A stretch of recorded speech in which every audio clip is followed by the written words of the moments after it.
네, 안녕하십니까. 계속해서 요한계시록을 강해하고 있습니다. 우리가 요한계시록을 어떤 그 미래에 일어날 일들로 생각하고 요한계시록을 보면은 어떤 문자주의적인 오류에 빠지면서 적용점들을 이 시대에 바로 끌고 오려고 할 겁니다. 그러면서 지금 시대에 일어나는 많은 사항들과 어떤 이 계시록에 기록된 어떤 그런 적용점들을 끊임없이 비교하면서 어떤 종말에 대한 부분을 강조하게 될 거예요. 그러면서 요한이 실제적으로 우리에게 주려고 했던 복음적인 메시지, 교회론적인 메시지, 그리고 그 로마의 위기 속에서도 하늘 전망대에서 바라봤을 때는 결코 교회가 지금 이렇게 흘러가고 있는 것이 실패가 아니고 어떤 하나님 나라가 실패하는 것이 아니라 결국은 최종적으로 하나님 나라가 승리할 것이다. 그러니까 교회는 두 정인으로서 순교를 각오하기까지 순교하면서 그 길을 걸어가면은 결국은 진정한 승리가 있다라는 사실들을 우리에게 가르쳐 주고 있는 것입니다. 그 메시지를 요한이 주고 싶은 거예요. 그래서 자꾸 우리가 너무 미래적인 어떤 그 실제적인 사항으로 요한계시록을 본다면 원래 요한이 어떤 묵시적인 사항을 가지고 어떤 교회론적인 관점으로 주려고 했던 그 메시지를 놓치게 되고 사람들을 두렵게 하기도 하고 또 미래에 대한 궁금증을 가지고 어떤 사람들을 현혹시키는 그런 어떤 사이비적인 기독교의 흐름으로 흘러갑니다. 그래서 우리 초창기에도 그 휴거론이라든지 어떤 세대주의적인 그런 해석들로 인해서 우리 한국교회 선배들은 정말 여과 없이 그런 메시지들을 그대로 쏟아냈고 그로 인해서 우리가 계시록하면 뭔가 미래에 일어날 그리고 최종적인 어떤 미래 상들로 자꾸 이해를 하게 되고 그로 인해서 어떤 체험들과 어떤 환상들 이런 것들을 경험하면서 계시록적인 그 본문의 메시지들을 적용하고 이야기하는 가운데서 참 많은 혼란들 그리고 어떤 그 신앙의 종교성들이 너무 강조된 것입니다. 그래서 그런 부분들을 항상 조심하면서 우리가 이 계시록을 바라봐야 되겠다라는 그 부분에 대해서 다시 한번 좀 강조를 하고 싶어요. 그리고 그 성경에 나오는 그런 어떤 상징들과 표현들은 정말 구약의 어떤 배경들을 적절하게 요한이 끌어 쓰고 있습니다. 그런 부분들도 이해하면서 그 시대의 유대인들은 그러한 어떤 묵시적인 사항들을 아주 잘 이해하고 보았다는 거죠. 우리는 조금 힘듭니다. 우리는 그 시대의 어떤 배경, 유대의 배경을 갖고 있지 않기 때문에 좀 더 공부를 할 필요가 있고 상징들을 이해할 필요가 있지만 그들은 그냥 그 편지를 어떤 예배 시간에 모임 시간에 읽었을 때 충분히 그 내용의 의미가 뭔지를 이해하고 있었다는 거죠. 그리고 어, 결국은 로마가 이렇게 강하게 나오고 강하게 하는 것 같지만 그러나 교회는 최종적으로 승리한다는 그 어떤 하늘 전망대의 그 은혜들을 굳게 믿음으로 붙잡았던 것이죠. 여러분 생각해 보십시오. 로마의 어떤 그 고통 속에 살아갔던 그 성도들 과연 그들에게 이 요한계시록의 의미는 어떻게 다가왔을 것 같습니까? 오늘처럼 뭐 편안하게 걸어가는 이 시대에 요한계시록은 하나의 어떤 호기심거리에 지나지 않지만 그들에게 이 요한계시록은 하늘 전망대에서의 믿음으로 바라봐야 될 싸움이야. 결국은 현실은 로마가 강하고 강력하고 그리고 하나님 백성들은 연약하고 적은 자들이 되어 가는 것이죠. 여러분 결국은 오늘 세상도 동일하지 않습니까? 오늘 세상에 흘러가는 흐름들은 강하죠. 그리고 악은 승리하는 것 같고 하나님의 백성들은 연약한 것 같지만 우리가 늘 믿음의 전망대를 가지고 전망대에서 이 세상이 어떻게 흘러갈 것인지 그리고 끝은 어떻게 될 것인지를 믿음으로 바라보면서 걸어가는 길이 아니겠습니까? 그래서 우리에게 자꾸 세상적인 성공과 축복으로 오늘 결론을 좀 안 내렸으면 좋겠어. 우리 인생에 대해서. 내 인생이 성공했느냐 실패했느냐, 내 인생이 잘 걸어가냐 걸어가지 않느냐에 대한 부분들을 자꾸 세상적인 기준으로 돈, 명예, 어떤 건세, 영향력 이런 부분들로 자꾸 뭔가를 평가하지 않았으면 좋겠어요. 그런 부분으로 우리가 간다면 결국은 그리스도인들은 어떤 세상에 굴복할 수밖에 없어요. 복음은 그렇지 않거든요. 복음은 절대적으로 하늘 전망대에서 믿음으로 바라봐야 되는 것들이지 지금 어떤 세상적인 성공과 세상적인 여유로움으로 보면 안 되는 것들이에요. 그런 것들을 자꾸 내가 보면서 바라보면서 성공을 논하고 인생의 어떤 잘하는가 못하는가를 논하게 된다면 저는 복음은 성공할 수 없다고 생각해요. 기독교는 절대로 하나님의 나라를 이 땅에 이루어내는 교회로 갈 수 없고 많은 교회가 히브리서에서 보듯이 많은 교회의 공동체가 다시 그 유혹에 넘어갔듯이 오늘날 교회가 너무 많이 그런 유혹 속에 넘어갈 거예요. 결국은 대형 교회라든지 그리고 큰 교회를 하셨던 부분들의 도덕성 문제라든지 그리고 어떤 그분들의 어떤 세선 문제라든지 이런 한국 교회가 가지고 있는 여러 가지 문제들은 결국은 어떤 세상적인 축복과 교회의 어떤 복음을 섞어버리는 거죠. 믹스함으로 인해서 나타나는 현상들이에요. 결국은 여전히 교회 안에서도 영향이 있는 사람은 돈이 있고 뭔가 배운 사람, 뭔가 직장이 좋은 사람, 그거는 어떻게 뛰어넘을 수가 없는 것 같아요. 그것은 여전히 우리가 세상적인 기준으로 뭔가 인생을 자꾸 논하고 바라본다라는 생각이 들어요. 그것은 우리가 자꾸 어떤 믿음의 눈으로 하늘 전망대에서 세상을 바라보는 관점이 아니죠.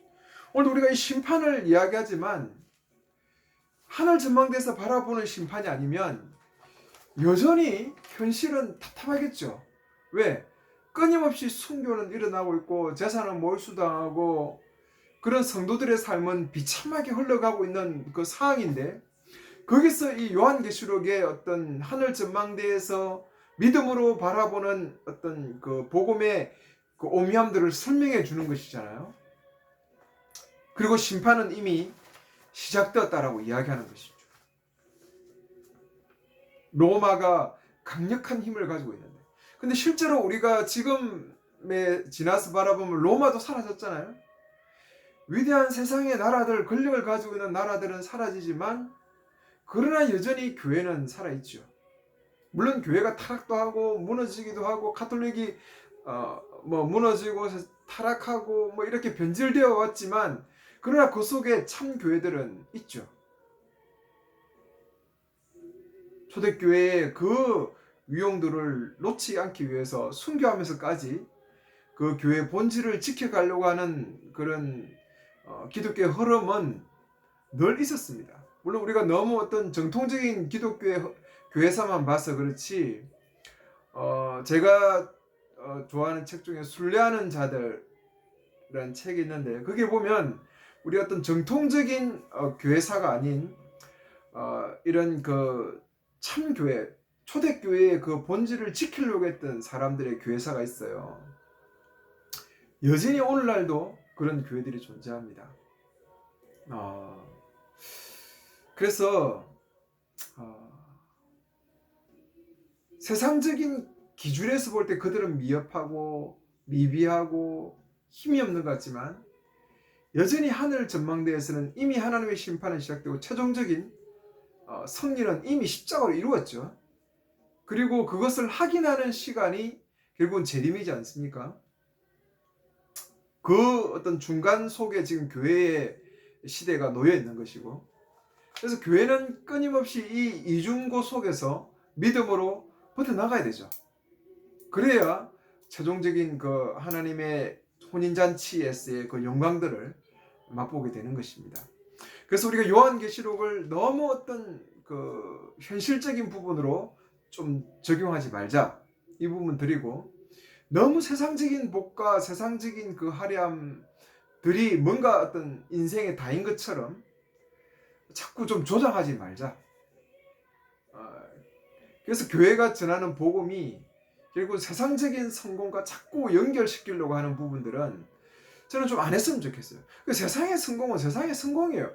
제가 그게 나쁘다는 게 아닙니다. 세상의 성공이 나쁘다는 게 아니라 그것이 우리 그리스도인의 삶의 어떤 중심인 것처럼 이야기하지 말자는 것이죠. 세상적으로 성공할 수도 있죠. 노력하고 열심히 하면 성공하는 사람도 있고, 또 노력하고 애쓴데도 뭔가 좀 또 안 되는 사람도 있습니다. 내가 잘 되든 안 되든 그것은 복음과는 상관없어요. 그걸 자꾸 왜 연관시켜요? 복음과 자꾸 연관시키니까 복음은 뭔가 잘 되는 것으로 어떤 자꾸 연결시키려는 오류에 빠지게 되고, 어떤 복음이라는 것이 세상적인 부요를 가져오는 것과 자꾸 연결되면서 변질되잖아요. 그렇게 하면 안 돼요. 내 인생이 잘 되고 못 되는 것은 그것은 복음과 상관없는 것입니다. 또 세상을 지혜롭게 살아가는 것과 또 미련하게 살아가는 것도 복음과는 상관없어요. 복음을 가진 자들은 맨날 쭈구리 가당하고 가난탱이처럼 살아간다, 그런 말을 하는 게 아닙니다. 오해 없이 들으시기 바랍니다. 가난한 자들이 그리스도이다, 이게 제가 이 꼴로 연결하는 게 아니에요. 그리스도인은 철저하게 언약을 따라가는 사람들입니다. 그거 외에는 상관없어요. 부자든 가난한 자든. 오히려 가난한 자들 중에도 언약을 버리는 자들이 많아요. 가난 때문에. 부자는 또 부자대로 또 교만해서 언약을 따라가기를 힘들어하는 사람들도 있지 않습니까? 그러니까 가난과 부, 세상적인 성공과 실패가 우리 인생을 다 이야기하는 게 아니라는 것입니다. 오늘 끊임없이 요한계시록에서 강조했듯이 하늘 전망대에서 믿음으로 바라보자고요. 오늘 이 인심판부터 이제 6장부터 16장까지는 심판 시리즈죠. 인의 심판, 나팔 심판, 대접 심판입니다. 이 777이라는 것은 완전수죠, 그죠? 끊임없이 그 하나님의 심판이 강력하게 일어나고 최종적인 그 심판까지 가는 것이죠. 그리고 인심판, 대접 심판, 나팔 심판, 대접 심판입니까? 나팔 대접 심판은 그 심판의 강도죠. 점점 강해질 겁니다. 그리고 결국은 로마는 망할 것이고 하나님의 교회는 승리할 것입니다. 이 부분을 이제 6장부터 16장까지 드라마틱하게 요한이 구성을 해가서 이야기를 하는 겁니다.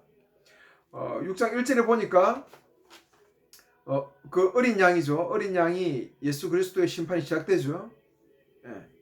예수 그리스도께서 죽으시고 부활하신 면서 하나님의 어떤 오른편에 앉는 그 상황들은 이미 세상의 심판이 시작됐다는 이야기입니다. 이미 지금 세상은 심판 속에 놓여 있는 것이죠.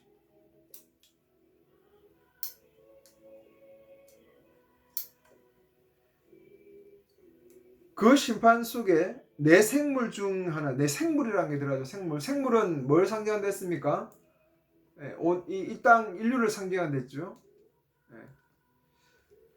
이 생물 중 하나가 천둥 같은 소리로 나오느라 하니까 말이 나오죠. 흰 말이 나오고 그 다음에 그 붉은 말이 나오고, 이거는 그 스가랴 1장 8절의 내용이죠. 1장 8절에 11절에 홍마 백마를 자마를 탄 네 명의 말들 이야기 나오죠. 그리고 6장 1절에서 8절에 그 병거들이 나옵니다. 병거. 이 부분들은 뭡니까? 하나님께서 두루 세상을 통해서 감찰하라 하시고 두루 살핌을 받는 그런 임무를 맡았죠. 그리고 그 네 병거들은 바벨론의 멸망을 상징합니다. 그러니까 지금 이 말탄자들의 그 한 명씩 한 명씩 말탄자들이 나오면서 이 인의 심판이 시작되는 것은 뭘 상징합니까? 결국은 그 로마 하나님의 그 심판으로 인해서 로마의 어떤 그 로마 그리고 결국은 바벨론이죠. 음녀. 바벨론은 뭘 상징합니까? 세상을 상징하지 않습니까? 그 세상의 멸망을 대한 그 세상의 멸망의 최종적인 세상의 어떤 권세는 누가 가지고 있습니까? 사탄이 가지고 있죠. 그 사탄의 멸망까지를 이야기하는 것이죠. 결국은 로마의 심판, 나아가서는 바벨론 음녀인 세상의 심판, 더 나아가서는 사단의 심판이 시작된 것이죠. 이미. 그래서 첫 말은 뭐냐면 그 흰말이었습니다. 흰말이 나왔는데 그 활을 가지고 있었죠. 그리고 이기고 이기었다라고 하죠. 이 활을 가지고 있다라고 하는 부분은 물론 어떤 그 활을 통해서 사람을 어떤 심판하는 부분도 있을 수 있습니다. 그리고 어떤 학자들은 그 시대 상황들, 로마 시대 상황들과 연결을 해요. 그 당시 활을 잘 쏘는 그 민족이 파르티아인입니다. 파르티아인. 이 파르티아인들이 그 활을 가지고 전쟁을 하는데 아주 명수들이에요. 그래서 AD 62년에 그 로마 전쟁에서 큰 타격을 줍니다. 엄청난 승리를 거두죠, 이 파르티아인들이. 그런데 그 당시에 어떤 소문이 돌고 있었냐면 이 파르티아인들이 다시 쳐들어오는데 그 중심에 누가 쓰이냐면 네로가 쓰였다. 네로가 그 당시 죽었는데 사실은 소문에 의하면 그렇다. 소문에 의하면 네로가 죽은 것이 아니고 이 파르티아인 쪽으로 피해 있다가 이 파르티아인들과 같이 지금 로마로 쳐들어올 계획을 세우고 있다는 것이죠. 네로의 폭증에 시달렸던 로마인들에게 이 이야기는 활을 탄 자가 온다는 이 이야기는 아주 공포스러운 것이었습니다. 공포 그 자체죠. 지금 우리가 느낄 수 없는 그 공포를 그들은 느꼈죠. 그 공포죠. 그러니까 이것은 뭘 상징하냐면 하나님의 어떤 그 심판의 공포스러움이죠. 엄청난 그 심판이 다가온다라고 하는 것들을 어떤 보여주는 것입니다. 보여주는 그런 부분. 그래서 심판의 어떤 공포감 그리고 그것이 이기고 또 이기는 것이죠. 반복되는 거죠. 뭐 피할 상대가 없는 것입니다. 엄청난 살육이 일어나는 것이죠. 네, 그런 부분을 이야기하고 있습니다. 그 다음에 보니까 4절에 보니까 붉은 말이 나왔는데 땅에 평화를 없애죠. 사람에게 사람들을 서로 죽여 땅에 내전에 대한 전쟁이 혁명, 내전 뭐 이런 게 아닙니까? 서로 어떤 내전이 일어나서 서로 죽이고 싸우는 이것이 나라가 망하는 징조가 내전이 일어나는 거 아니에요?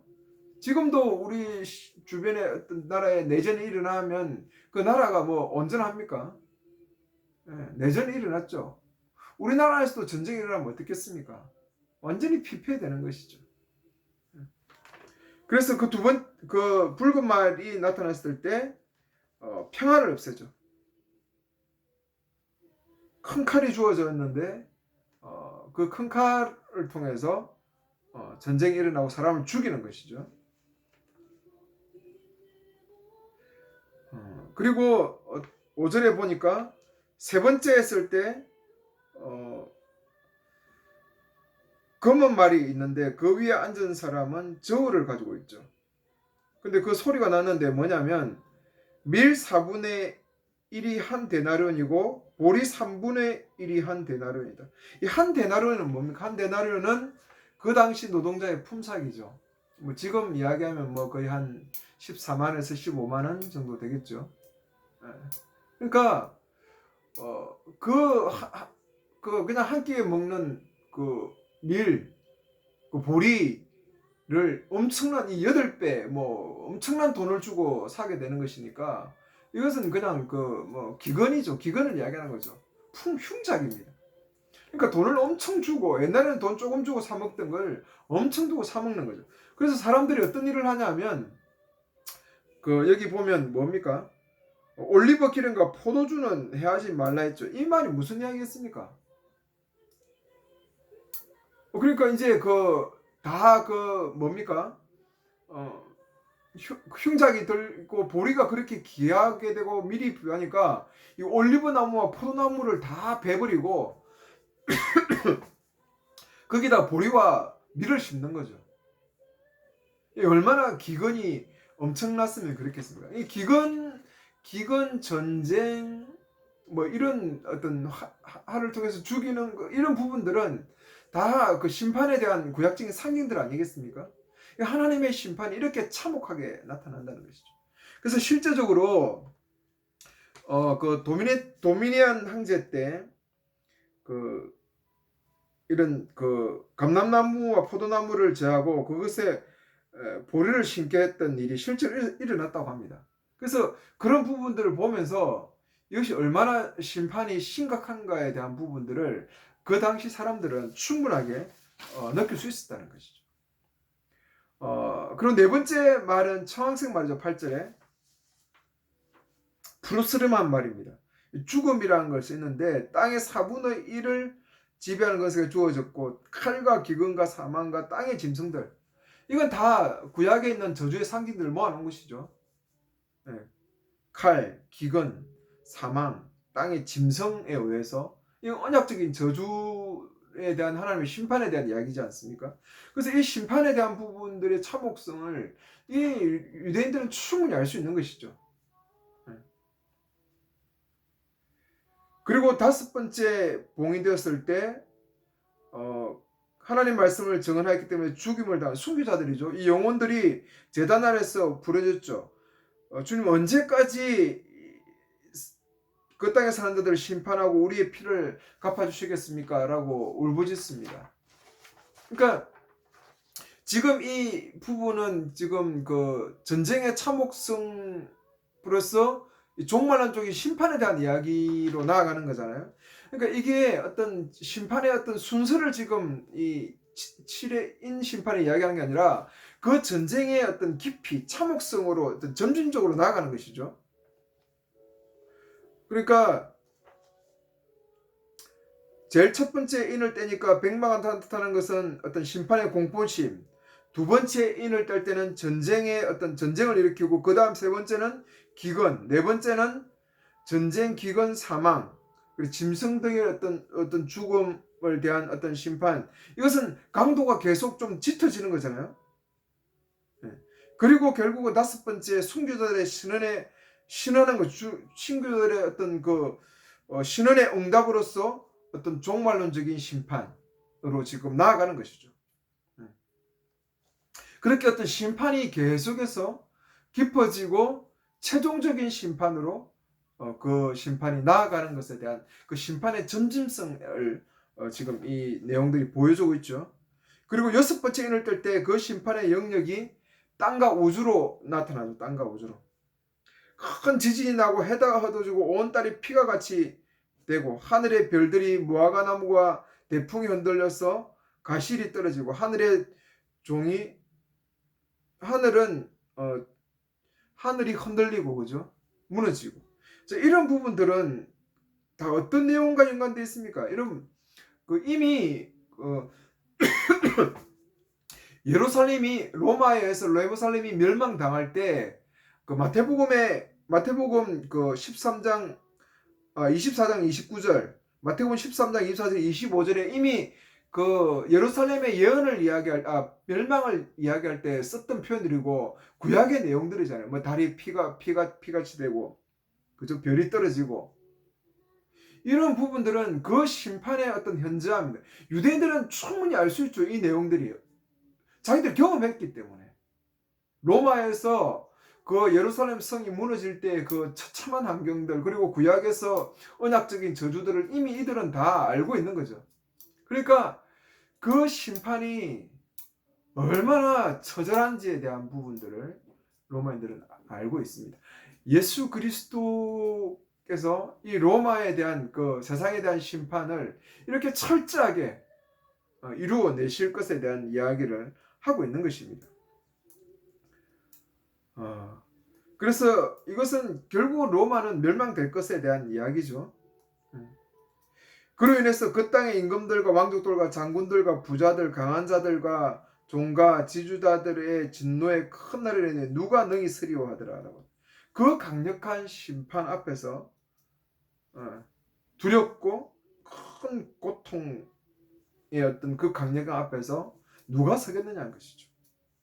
그 하나님의 심판이 이렇게 강력하고 큰 고통으로 다가올 것이라고 선포하는 것이, 이미 그 심판은 시작되었다라고 그 하늘 전망대에서 바라보는 믿음의 눈으로 바라봤을 때 이미 이 싸움들이 일어나고 있고, 이것은 이미 그 로마 안에서 시작된 싸움이다라고 이야기하고, 최종적으로는 이 심판이 로마의 멸망까지 나아갈 것에 대한 이야기를 지금 하고 있는 것입니다. 최종적인 그 예루살렘의 멸망을 비유적으로 표현하는 그 내용들을 그대로 요한이 끌고 오면서 이렇게 비참한 심판이 일어날 것에 대한 이야기를 하고 있는 것이죠. 여러분, 정말 저도 경험되지는 못했잖아요. 우리도 경험하지 못했지만 그 일본의 압제 속에 있을 때 한창 무르익었을 때 창씨개명들은 하고 수많은 사람들이 추억되고, 이제 일본이 거의 이제 자기들의 어떤 운이 다해 간다라고 생각했을 때 비참하게 우리나라를 짓밟았잖아요, 그죠? 그때에 이 독립운동을 하는 사람들에게 일본이 곧 망할 것이고 일본은 망해가고 있고 그 부분은 반드시 일어난다고 했을 때 그 독립군들의 그 의지와 그 위로와 어떤 그들의 어떤 눈들은 어땠을까요? 이글거렸겠죠. 여러분, 우리가 뭔가 어떤 조금만 더 인내하고 참으면 이미 그 속에 승리하고 반드시 승리한다라고 했을 때 어떤 그 위로와 그 에너지라는 것은 이미 말할 수 없죠.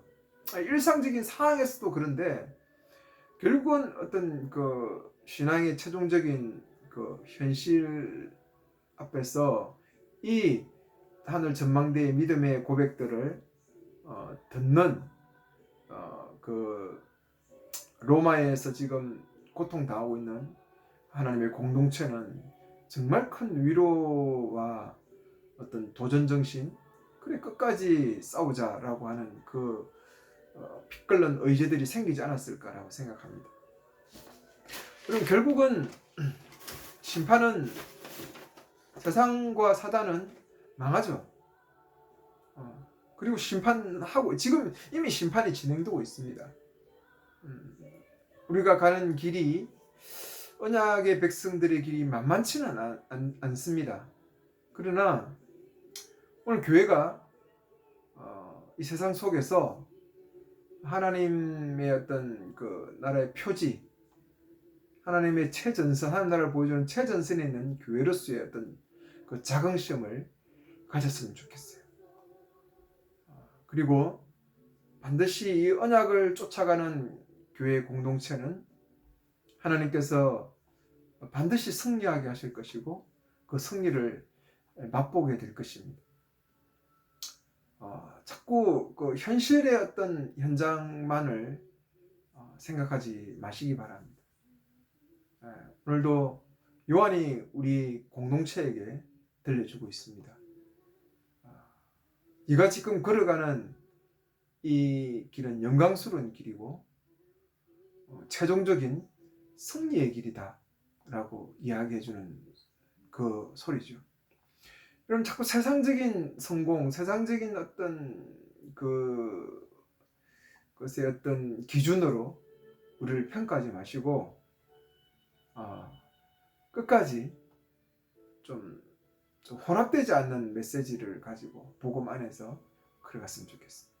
자꾸 내 인생의 어떤 그 문제 해결이라는 그 종교성에 빠져서 허우적거리는 기독교인으로 살아가지 마시기 바랍니다.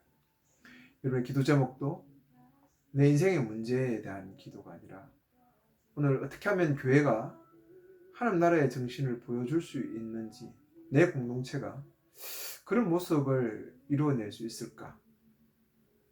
라는 부분들. 그래서 십자가를 늘 붙들고 나도 주님의 십자가를 지고 따라가는 그런 자들이 되어야 된다라고 하는 그 사실들을 여전히 좀 잊지 않았으면 좋겠다라는 생각이 듭니다. 이미 지금 심판은 시작되고 있고 좀 더 점진적으로 나아가고 있습니다.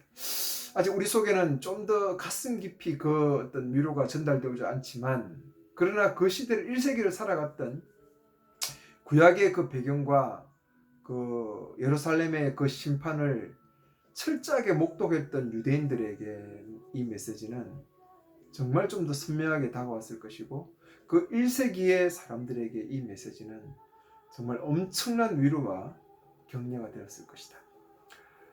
우리의 삶이 짙어질수록 언약을 쫓아가고 싶은데 그 속에 살아가는 사람들의 삶의 투쟁이 처절할수록 오늘 요한의 메시지는 더 힘있게 다가올 것입니다.